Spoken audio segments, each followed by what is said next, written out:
this video, we will provide a quick overview of the E3.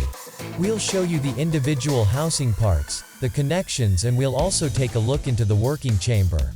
Please note that you can find instructions for unpacking and installing the machine in other videos.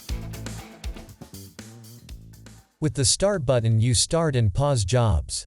The working chamber door with the view window can be opened and closed manually. Below the working chamber door is the chip container. It collects the machining residues and can be easily removed for cleaning. On the bottom right side of the machine, the emergency opening mechanism for the working chamber door is located. Let's continue with the rear side of the machine. In the middle of the right side is the main power switch and the power connection. Just below, you can find 3 USB ports for future extensions as well as the Ethernet port and the identification plate. Let's take a look into the working chamber. Note that if the machine is switched off or when axes are moving, the working chamber door is locked. Switch on the machine at the main power switch. The working chamber lighting lights up white. This indicates that the machine is powered, but that no connection to dental CNC has been established. When the connection has been established, the lighting turns blue and the machine references.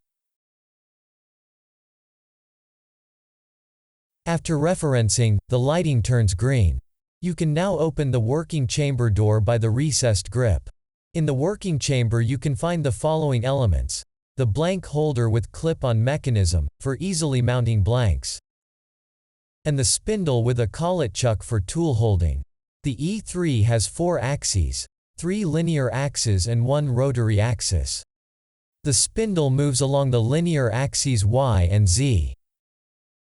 The blank holder moves along the linear axis X and rotates about the A-axis.